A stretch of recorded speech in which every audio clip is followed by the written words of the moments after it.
দর্শক, আজ আপনাদের এক ভয়ঙ্কর জঙ্গলে নিয়ে যাব। নিশ্চয়ই কোনো বিষাক্ত পোকামাকড়, সাপ বা হিংস্র প্রাণী দেখাতে নয়, বরং আপনাদের পরিচয় করাবো এই জঙ্গলের গভীরে থাকা এক আশ্চর্য জাতিগোষ্ঠীর সাথে, যারা পৃথিবীর অন্যান্য সকল উপজাতি থেকে একেবারেই আলাদা। এর মূল কারণ হলো এই উপজাতির নারীরা পৃথিবীর অন্যতম সুন্দর, পরিপাটি ও আকর্ষণীয়। এই নারীদের বডি পেইন্টিং এতটাই শৈল্পিক যে আধুনিক ফ্যাশন ডিজাইন আর্টকে তারা বহু আগেই হার মানিয়ে দিয়েছে। তাদের এই প্রকৃতিলব্ধ জ্ঞান নির্দ্বিধায় অনন্য। এই উপজাতি গোষ্ঠীকে বলা হয় এমবেরা, যারা দক্ষিণ আমেরিকায় অবস্থিত ড্যারিয়েন গ্যাপ জঙ্গলের গহীনে বসবাস করে। এমবেরা উপজাতির মেয়েরা সবসময় সেজেগুজে থাকে। নিজেদের তৈরি লিপস্টিক, রঙিন পোশাক এবং মাথায় গোজা ফুল তাদের স্বতন্ত্র পরিচয়। তো প্রিয় দর্শক, এই ভয়ানক সুন্দরী উপজাতির জীবনধারা, সংস্কৃতি, রীতিনীতি ও অন্যান্য সামাজিক আচার অনুষ্ঠান কেমন তা জানতে চোখ রাখুন আমার মহাকাল চ্যানেলে এবং সাবস্ক্রাইব করে বেল আইকনটি অ্যাক্টিভ করে দিন। চলুন হানা দেওয়া যাক ড্যারিয়েন গ্যাপের গহীন জঙ্গলে।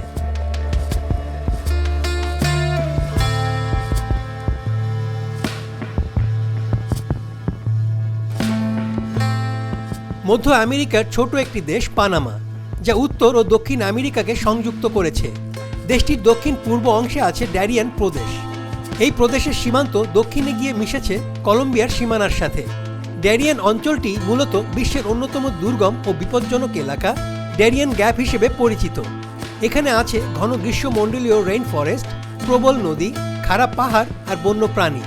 জঙ্গলটি এতটাই দুর্গম যে এখানে উত্তর ও দক্ষিণ আমেরিকার মধ্যে কোনো সংযোগ সড়ক নির্মাণ করা সম্ভব হয়নি।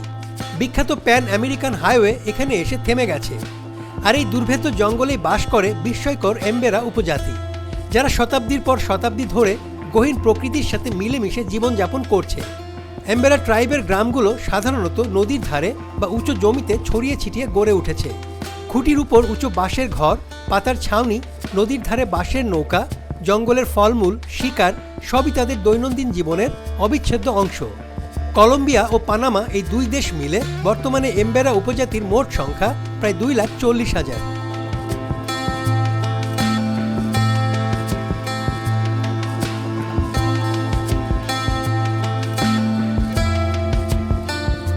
গোটা বিশ্বে সুপরিচিত ও বিখ্যাত হওয়ার মূল রহস্য হচ্ছে এমবেরা নারীদের আকর্ষণীয় বডি পেইন্টিং।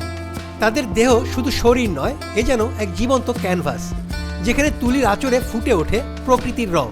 আর এই সৌন্দর্য শুধু বাহ্যিক নয়, এটি তাদের সংস্কৃতি, ইতিহাস, ঐতিহ্য ও আত্মপরিচয়ের এক শক্তিশালী প্রতীক। এই উপজাতির পুরুষ এবং নারী উভয়ই শরীরকে সাজাতে রঙিন পেইন্ট এবং ট্যাটু ব্যবহার করে, যা তাদের বয়স, সামাজিক পদ এবং সম্প্রদায়ের পরিচয় প্রকাশ করে।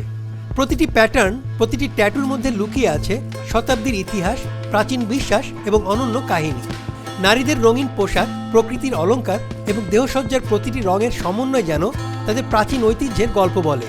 পুরুষদের শরীরের বিভিন্ন অংশে ট্যাটু ও পেইন্টিং, যা তাদের সাহস, সামাজিক মর্যাদা এবং কৌতূহল প্রকাশ করে। এই বডি পেইন্টিং এবং ট্যাটু শোভা বর্ধনের পাশাপাশি তাদের আচার অনুষ্ঠান এবং জীবনধারার সঙ্গে গভীরভাবে যুক্ত। যেমন একটি নির্দিষ্ট ডিজাইন যুবক এবং বয়স্কদের মধ্যে পার্থক্য বোঝায়, আবার কিছু ডিজাইন সম্প্রদায়ের মধ্যে বিশেষ মর্যাদা বা দায়িত্বের প্রতীক।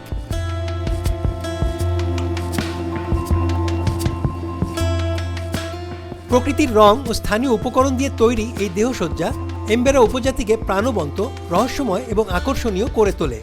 জেনিপা ফলের কালো নীল রঙে আঁকা অদ্ভুত সব নকশা, যেগুলো মূলত বনের লতাপাতা, নদীর ঢেউ কিংবা তারাভরা আকাশের বিমূর্ত চিত্র। কখনো দেখা যায় কবজি থেকে কাঁধ পর্যন্ত জ্যামিতিক রেখা, আবার কখনো কোমল শরীরে ফুটে ওঠে ফুল, পাখি আর সূর্যের প্রতীক।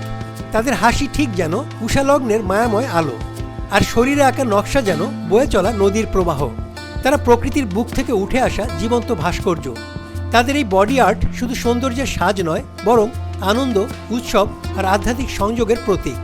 এমবেরা নারীরা তাদের শরীরের ডিজাইন দিয়ে প্রকাশ করে তাদের আত্মার অজানা গল্প, যেটা প্রকৃতি প্রতিদিনই তাদের কানে কানে শোনায়।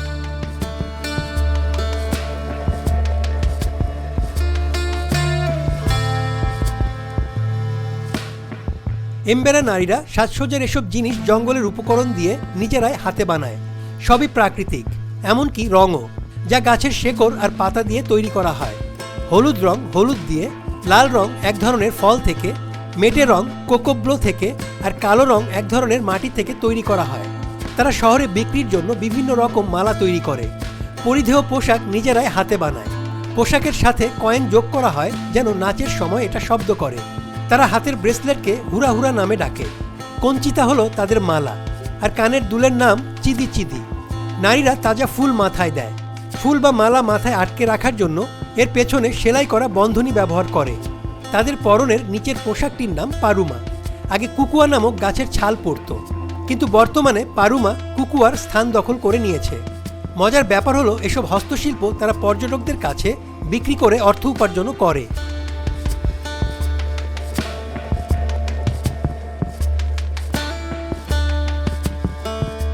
এমবেরা উপজাতির জীবনধারা এবং রীতি যথেষ্টই রহস্যময়।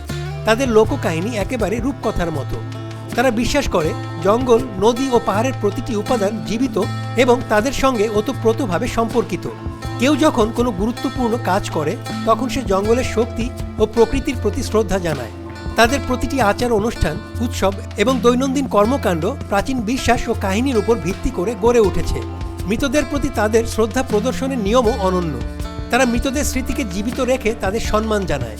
রাতের আকাশের নিচে আগুনের চারপাশে নাচে, পূর্বপুরুষদের গান গায় এবং পুরনো কাহিনী বর্ণনা করে, যা তাদের সম্প্রদায়ের মধ্যে গভীর সংহতি তৈরি করে। এমবেরা উপজাতির জীবনে বিবাহ এবং পরিবার হলো সমাজের মূল ভিত্তি। সম্প্রদায়ের অনুমোদন, আচার অনুষ্ঠান এবং প্রাচীন নিয়ম অনুযায়ী বিবাহ সম্পন্ন হয়। অনুষ্ঠানে নৃত্য, গান, খাবার ভাগাভাগি এবং আগুনের চারপাশে আচার পালন করা হয়। এমবেরা যুবক এবং যুবতী বিয়ের মাধ্যমে নতুন সামাজিক দায়িত্ব গ্রহণ করে। পুরুষের মূল দায়িত্ব হলো খাদ্য সংগ্রহ ও পরিবারকে রক্ষা করা, আর নারীরা সংসার এবং সন্তান লালন পালনের দায়িত্ব পালন করে। প্রতিটি পরিবারই তাদের শিশু, যুবক এবং বৃদ্ধদের সাথে এক সুসংহত সামাজিক কাঠামো বজায় রাখে। পরিবার মানে শুধু রক্তের সম্পর্ক নয়, বরং এটি সম্প্রদায়ের বন্ধন, ঐতিহ্য এবং জীবনের প্রতিটি সিদ্ধান্তের কেন্দ্র। তাই সমস্ত সিদ্ধান্ত সম্প্রদায়ের সহমত এবং ঐতিহ্য অনুসারে নেওয়া হয়।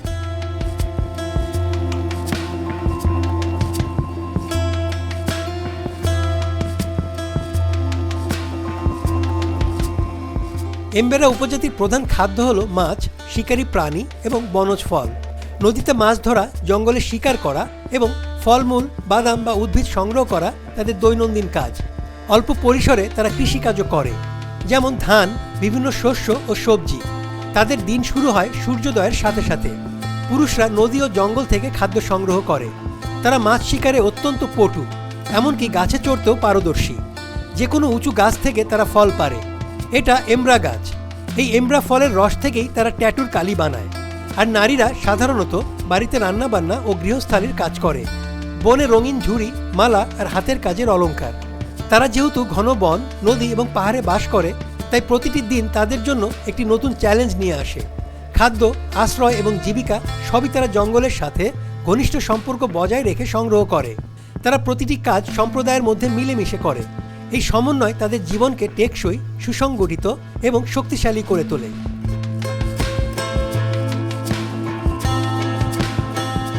এমবেরা উপজাতির টিকে থাকার কৌশল প্রজন্ম থেকে প্রজন্মে চলমান। তারা জানে কোন সময় কোথায় চলা নিরাপদ, কিভাবে খাদ্য সংগ্রহ করতে হয়, কোন উদ্ভিদ ও ফল খাওয়ার উপযোগী এবং বিপদ এলে কিভাবে নিরাপদ আশ্রয় নিতে হয়। গহীন জঙ্গল শুধু দৈনন্দিন জীবনের লড়াই নয়, পাশাপাশি এটি তাদের সাহস, কৌশল ও সামাজিক বন্ধনের শক্তি। ডাইরিয়ান গ্যাপের বিপজ্জনক পরিবেশ, বন উজাড়, স্বাস্থ্যসেবা এবং শিক্ষার অভাব এমবেরাদের জন্য নিঃসন্দেহে বড় চ্যালেঞ্জ।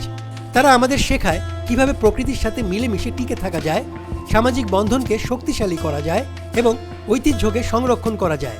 তাদের জীবন আমাদের মনে করিয়ে দেয় যে প্রকৃতি এবং মানুষের সম্পর্ক যত ঘনিষ্ঠ, জীবন ততই সমৃদ্ধ।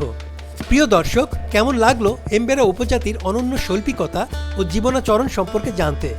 যদি ভালো লাগে তাহলে চোখ রাখুন আমার মহাকাল চ্যানেলে এবং সাবস্ক্রাইব করুন ও আপনার মতামত দিন। আপনাদের ভালো লাগাই আমার চেষ্টার আনন্দ। সবাইকে ধন্যবাদ।